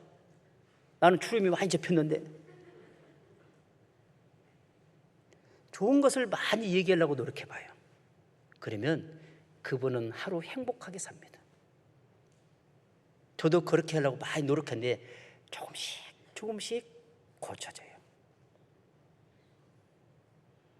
제가 평소에 가만히 뭐 이제 교회 이러다 보면 많이 걱정도 하고 있잖아요. 근심하고 있으면 얼굴이 굳어진가 봐요. 목사님, 무표정이 있으면 무서워요. 그래요? 무서워요. 그러면 참 웃거든요. 목사님, 너무 웃고 다니까 실없어요. 그럼 어찌자란 거예요? 그래서 저는 두 번째를 택했습니다. 무서운 것보다 차라리 실없는 소리 듣고 웃자. 죄송합니다. 그런데 저와 비슷한 사람들이 항상 무표정이 무서운가 봐. 그런데 내가 웃으려고 노력하고 나의 약점을 고치려고 노력하고 하면은 방법이 생겨요. 그러하면서 교회는 따뜻해진 겁니다. 교회는 따뜻해져야 합니다. 서로 사랑해야 합니다. 그래서 여기에 우리는 예수님이 우리를 섬겼듯이 우리도 교회와 형제 자매를 섬겨야 합니다. 섬기려면 어떻게 해야 돼요? 말씀을 들어야겠죠. 누가복음 5장 5절을 보면 베드로가 저녁 내에 구멍을 내렸지만 고기를 잡지 못했습니다. 그랬을 때 예수님이 뭐라고 했어요? 베드로에게 배를 가까이 대라 했잖아요. 그래서 그 배 위에 올라가서 예수님이 가르치시고 그물을 깊은 곳에 내리라고 했잖아요. 베드로가 이렇게 말합니다. 저녁 내 그물을 내려서 고기는 잡지 못했지만 말씀에 의지하여 그물을 내리려다. 그 내린 결과 고기가 엄청나게 잡혔잖아요. 그러면 베드로가 그물을 내렸던 건 뭐예요? 먼저 말씀을 들었다는 겁니다. 맞죠? 그러니까 우리가 말씀을 들었으면 그물을 내려야 돼요. 그게 순종이에요. 그래서 내가 말씀에 의지하여 주님을 믿고 순종하겠습니다. 내가 말씀에 의지하여 주님 앞에 겸손하겠습니다. 내가 말씀에 의지하여 정직하게 살겠습니다. 말씀에 의지하여 감사하게 살겠습니다. 말씀에 의지하여 협력하며 살겠습니다. 말씀에 의지하여 기도하겠습니다. 말씀에 의하여 이루하겠습니다. 말씀에 의해서 주님을 배반하지 않겠습니다. 항상 그 앞에 말씀에 의지하여 그게 나가야 돼요. 그럴 때 주님이 역사해 줘요. 그럴 때 섬기고 사랑하는 것이고 믿고 순종할 수가 되는 거예요. 그래서 우리는 내 삶 속에서 말씀에 의지하여 오늘 말씀 듣도록 합니다. 말씀에 의지해서 말씀 들은 것을 순종할 수 있는 힘을 주십시오. 들은 사람이 말씀에 의지했습니다. 그리고 하나님께서 인도하신 것을 이 교회를 통해서 바라봐야 돼요. 이스라엘 백성들이요, 애굽에 계속 있었다면 구름기둥, 불기둥, 성막, 만나를 만날 수 없었어요. 맞죠? 그래서 그들이 애굽에 나오면서부터 뭘 만납니까? 불기둥을 만났고 구름기둥을 만났고 만나를 만났고 성막을 만났어요. 우리가 구원받지 못했다면 하나님 말씀을 들을 수 있겠어요? 교회를 다닐 수 있겠어요? 나의 삶도 보면은 성경을 통해서 하나님의 말씀을 듣고 하나님이 살아계신다는 걸 알았고 내가 죄인이었을 때 예수님이 나의 죄를 위해서 죽으셨습니다. 그 사실을 믿어진 순간부터 지금까지 이 신앙생활을 할 수 있는 거 주님의 은혜 아니에요? 지금까지 주님이 인도한 것처럼 주님 앞에 서는 그날까지 이 안에 있으면 정말 나를 인도해 갑니다.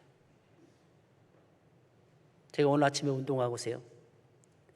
어떤 집사님 아침 일찍 오셨더라고요. 이렇게 빨리 오셨어요. 집 여기 거기 나오는데. 근데 제가 참 감사했던 것은 나이가 드셨더라도 그 믿음을 잃지 않고 이 자리를 지킨 것이 우리에게 큰 힘이 되는 거예요. 근데 그분이 또 뭐 하신 말이 뭐냐면 돌아가시기도 했지만 이 무리를 떠난 사람도 있더라. 옛날에 같이 신앙생활도 보니까요. 근데 본인은 지금 이 자리를 지키고 있다는 건 얼마나 멋있습니까?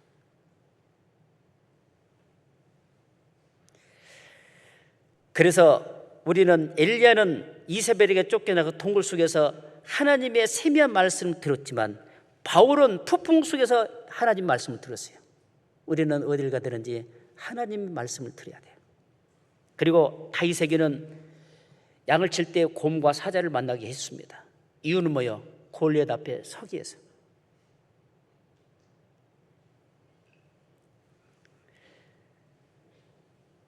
우리에게도요, 그래서 우리가 하나님께서 구약시대 선지자를 통해서 약속했었던 예수님을 우리에게 보내주셨어요.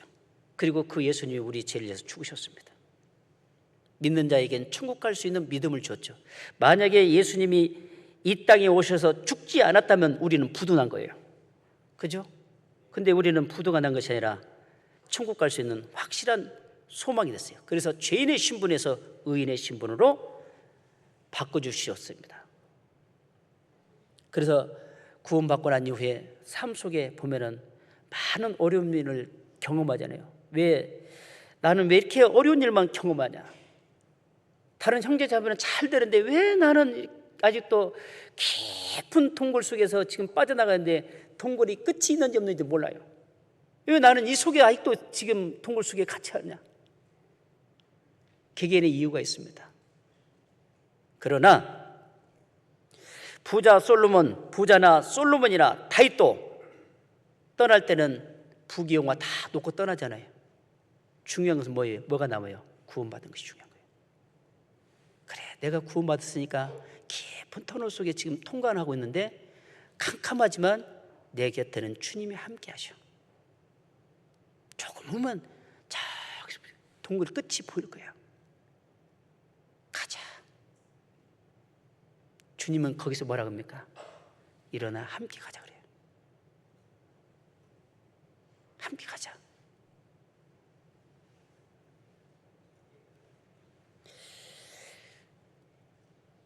그래서요, 하나님께서 우리에게 고난을 주신 것은 점금 같은 삶을 살기 위해서 우리에게 고난을 주셨습니다. 점금 같은 삶. 베드로 전서 5장입니다.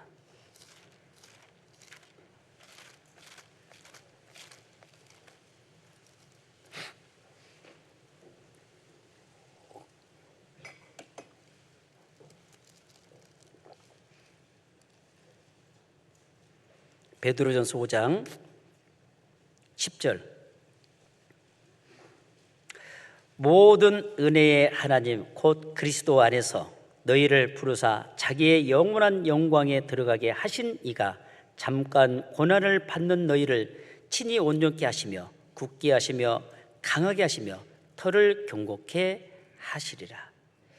자, 이 고난을 통해서요, 뭘 우리에게 깨닫게 하냐면 내가 구원받은 것이 얼마나 소중하고 귀한지를 알게 해줍니다. 그리고 하나님께서 지혜와 총명을 주신 것을 끝까지 붙잡고 살기 위해서 고난을 주신 겁니다. 그리고 교회와 안에와 거짓된 것들이 들어오면 하나님이 역사할 수 없기 때문에 항상 깨끗하게 유지해서 살게 하기 위해서 우리를 고난을 주셨어요. 그래서 우리가 하나님께서 우리에게 회개라는 것을 두 가지를 주셨어요. 이거 안 줬다면 정말 큰일이죠. 첫 번째 회개는 뭐예요? 제사함 받는 회개가 있죠. 그거는 한 번 받으면 끝나요. 근데 구원받고 난 이후에 삶 속에 죄를 짓잖아요. 그 죄를 질 때 회개할 수 있도록 주셨어요. 그래서 요한일서 1장 9절에 보면 만일 우리가 우리 죄를 자백하면 저는 밉보시고 우러오사 우리 죄를 사하시며 모든 불의에서 우리를 깨끗게 하실 것이요. 자, 깨끗게 한다는 것은 뭐냐? 우리가 생활 속에 지은 죄를 빨리빨리 회개해야 돼요. 그걸 돌이키지 않으면요, 잊어버리면 그것이 꼬여가지고 어떻게 갔는데 꼬였는데 여기서 문제를 해결해도 해결이 안 되는 거예요. 하수구는 저기서 막혔는데 여기서 뚫으려고 됩니까? 막힌 자리로 뚫으면 다 그냥 통과되죠. 그래서 에베소 교회가 첫사랑을 버렸는데 너 언제 버렸느냐? 거기 돌아와서 해결하겠어요. 거기서부터 출발입니다. 거기서부터 출발해야 다 풀어지는데 그 막힌 데를 생각하지 않고 여기서 해결하려니까 안 되는 거예요. 가끔 신앙생활 없는 상담으로 보면 여기를 안 보고 현재 것만 보는 거예요. 그러니까 자기는 불편한 겁니다. 항상 어디서 출발해야 돼요? 첫사랑을 버렸던 데가 언제냐? 야곱이 에서의 장자 명분과 축복받을 것을 뺏었잖아요. 그런데 이때 부모들은요, 에서가 이 야곱을 죽인다고 했잖아요. 그래서 한 날 둘 다 죽으면 안 되니까 부모는 야곱을 어때요? 잠깐 애가로 피신시켰잖아요. 그 피신시키는 가운데 광야에서 돌베개를 메고 잠을 자잖아요. 저녁에 꿈속에 보면 삭달가 하늘과 연결해서 사자들이 올라다 내렸다 하고 있잖아요. 아침에 눈을 떠서 보니까 자기 혼자만인 줄 알았는데 하나님이 함께 한다는 걸 알았잖아요. 그리고 야곱이 그러잖아요. 돌베개를 딱 세워놓고, 하나님, 다시 내가 돌아오면 여기서 하나님 앞에 온전한 11조를 드리겠습니다. 인도해 주십시오. 갔어요. 20년 후에 돌아옵니다. 돌아오는데 야곱이 어디서 머물라고 합니까? 숫곳에서 머물라고 하잖아요. 그 숫곳에서 머물면서 집을 짓고 있을 때 어떤 일이 벌입니까? 딸 디나가 강간당하고, 아들들은 도둑질하고 살인하고, 숫곳이 뭐예요? 전라도 말로요, 쑥대밭 되는 곳입니다. 거기서 아니에요. 야곱이 신앙의 출발 어디예요? 베델에서부터 와야 돼요. 그래서 베델로 하나님 내려가라 해서 베델에 가니까 주님이 거기 계셨어요. 거기서부터 출발해요. 그러니까 주님과 함께 했다가 여기서 뭔 일로 주님은 등져버렸어요. 주님은 여기 기다리고 있는 거예요. 여기서. 그러니까 이리 오라는 거예요. 여기서 와가지고 여기서 다시 주님과 회개가 되고 회복이 됐을 때 이거 다시 출발인 겁니다. 여기서 해결이 안 되면 여기서 해결하면 절대 해결이 안 돼요. 그걸 우리에게 교훈하고 있습니다. 그래서요, 고린도후서 12장 9절에 보면 바울이 가시가 있었잖아요. 이걸 가시 좀 빼달라고. 그런데 내게 받은 은혜가 족하다. 약해진 가운데 하나님의 능력이 나타나고 이 하나님 말씀이 바울 속에서 계속 오래도록 남아서 역사하기를 원하셔서 바울에게 가시를 줬습니다. 그게 고린도후서 12장 9절이에요. 바꿔 말하면 바울에게만 있는 것이 아니라 고난을 주신 것은 하나님이 내 속에, 우리 교회 속에 말씀을 계속 말씀으로 머물기를 원하셔요. 머물러서 뭡니까? 하나님께서 이 고난을 통해서 우리 교회를 마음껏 역사하기를 원하시는 겁니다. 우리는 거기에 내드려야 돼요. 주님 감사합니다. 이 고난을 주신 것은 주님이 함께 하시겠다고, 주님의 말씀이 내 안에서, 교회 안에서 역사하기를 원하셨네요. 마음껏 사용해 주십시오. 그리고 교회가 전도가 잘 되고 안 되는 이유는 뭐냐? 밖에 사람이 문제가 아니라 내면 사람, 나부터 문제입니다. 우리는 밖에 사람 전도하니까 이방인들 물론 잘 안 되죠. 안 되긴 안 되지만 실은 뭐냐? 어디서부터 지금 문제가 됐느냐? 이 컵 속에 물이 담겨져야 돼요. 컵 속에 물이 담겨져야 넘쳐나서 밖으로 흘러가게 되어 있습니다. 바꿔 말하면 우리 구원받은 그리스도인들의 사랑이 넘쳐서 밖으로 나갈 때 그 향기가 온 세상에 퍼짐으로 해서 전도가 되는 겁니다. 그러면 사랑이 넘치려면 먼저 내 속에 있는 죄, 형제 자매들 판단하는 것들, 교회를 판단하는 것들 있다면 그걸 철저하게 회개해야 돼요. 그 회개가 되지 않는 상태에서는 전도 안 됩니다. 이 안이 들어오는데 어떻게 주님이 역사하겠어요? 주님은 흠도 없고 점도 없는 보배는 피로 십자가에서 못 박히시고 피를 흘려 죽으셨어요. 그 사랑이 흘러서 우리에게까지 왔습니다. 그 사랑은 깨끗한 피였어요.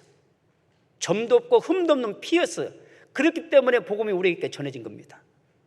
그러면 당연히 우리도 그 보배로운 피를 우리가 믿었기 때문에 그 피가 서로 사랑이 넘칠 때 이 향기는 자연스럽게 넘쳐나는 겁니다. 그럴 때 전도가 되는 거예요.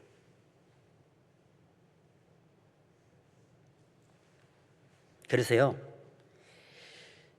하나님의 역사가 계속 일어나게 하려면 뭐부터요? 나부터 깨끗해져야 돼요. 그러면 가정이 깨끗해지면 교회도 깨끗해져요. 그걸 할 때 하나님의 사랑은 뜨겁게 역사가 일어날 겁니다. 전도가 안 되는 것은 타인이 아니라 나부터 시작입니다. 그래서 하나님께서 솔로몬에게 지혜와 총명을 심히 많이 주셨지만 미련한 것이 하나님이 주신 지혜와 총명을 붙잡지 못하게 하고 하나님을 떠나게 한다는 걸 깨달아야 돼요. 미련한 것 때문에. 그래서 잠언 성경에 미련한 것에 대해서 많이 기록되었습니다. 어찌 보면 우리는 매일매일 미련한 삶을 살고 있어요. 그래서 고난을 통해서 미련한 것을 버리고 말씀을 붙잡고 살기 위해서 우리에게 고난을 주신 겁니다. 미련한 것에서 잠언 성경이 많이 기록이 됐어요. 제 나름대로 세봤는데 84번 나와요. 매일 미련한 일을 하고 있어요. 여러분, 미련 그 다음 단어를 보십시오.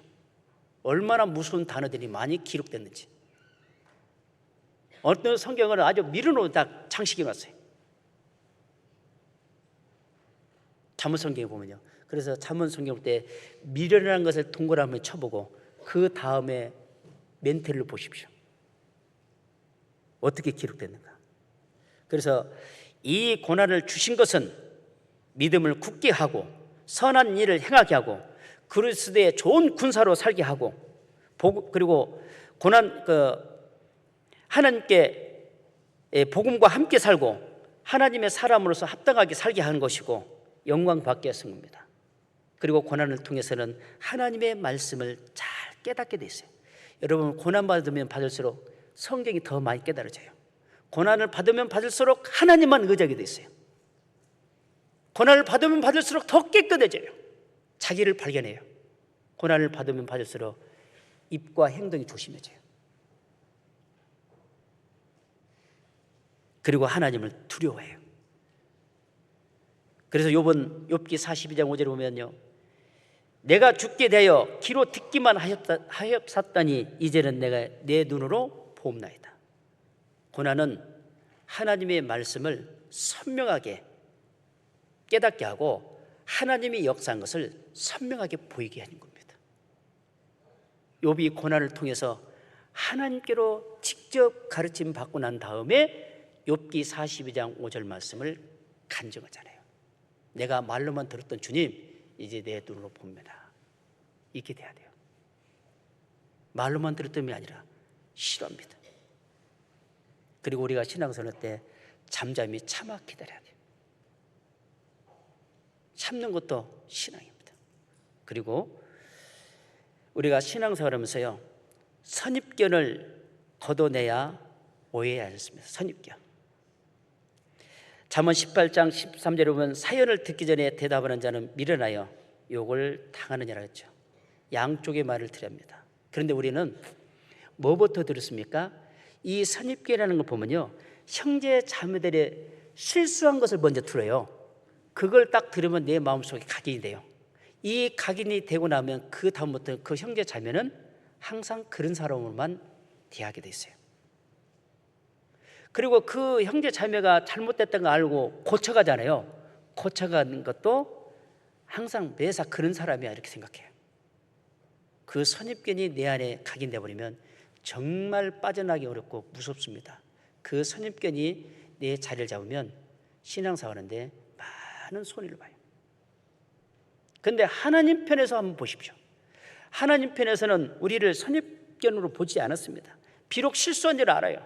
근데 실수했는데 그 사람이 돌이키는 걸 보고 하나님은 받아주시고 맡기고 일을 해요. 그게 선입견을 해결할 수 있는 방법입니다. 다윗이 간음하고 살인했습니다. 그럴 때는 하나님 징계를 내렸잖아요. 그런데 함께 하지 않았어요. 다윗이 철저하게 해결하고 나니까 하나님은 뭐라고 다윗과 마음이 합한 자라 하나님의 일을 맡겼어요. 마가는 바울과 함께 복음을 전하다가 두 마음을 품어서 결국에는 함께 갈 수 없었잖아요. 잠시 떨어졌지만 마가는 철저하게 회개함으로 다시 돌아오게 했죠. 그리고 나서 마가복음을 기록하게 하잖아요.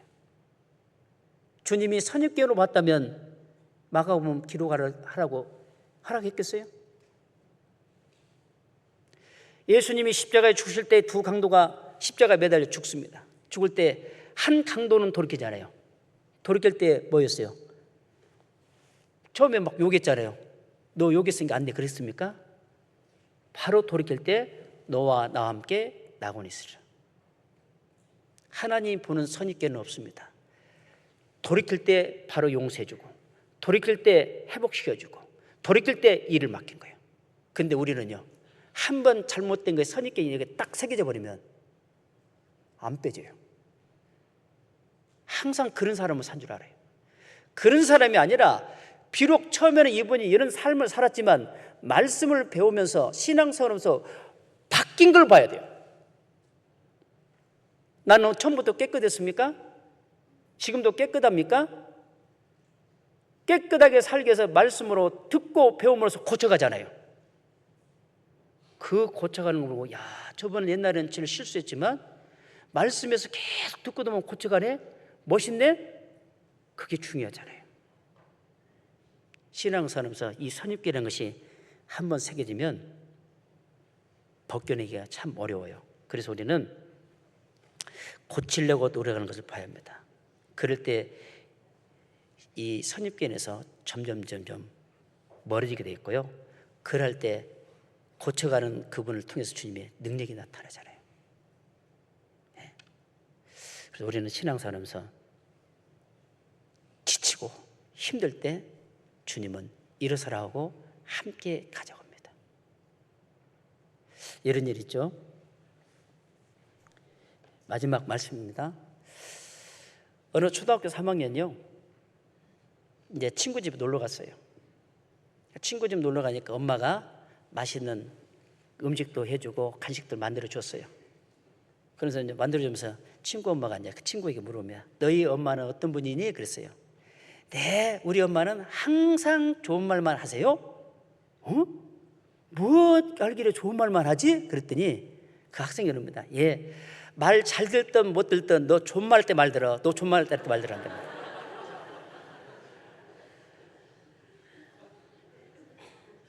자, 우리는 하나님께로부터 신앙생활을 어떻게 해야 할 것을 오늘 배웠습니다.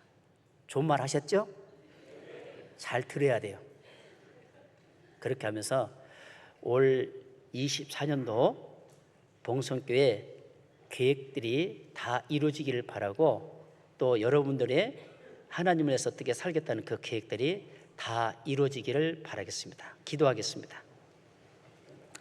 살아계신 우리 주 하나님 아버지, 감사합니다. 우리가 무엇이간데 하나님께서 저희들 구원해 주시고 산소망 있게 해주시고 또 저희 안에 주인으로 계시고 늘 함께 해주시고 역사해 주신 것 진심으로 감사를 드립니다. 올 24년도 주님이 허락하여 주셨습니다. 올 한 해도 주님께서 저희들 교회를 통해서 마음껏 역사해 주시고 또 하나님께서만 영광 받으시기를 간절히 기도합니다. 일주일 후에 있을 대집회 많은 영혼들 전도하기 위해서 하나님 앞에 기도하고 있습니다. 그 영혼들 일일이 기억하시고 이번 집회를 통해서 많은 사람들이 구원받을 수 있도록 도와주시옵소서. 항상 주님이 함께해 주시고 지켜주시길 원하며 예수님의 이름으로 기도드립니다. 아멘.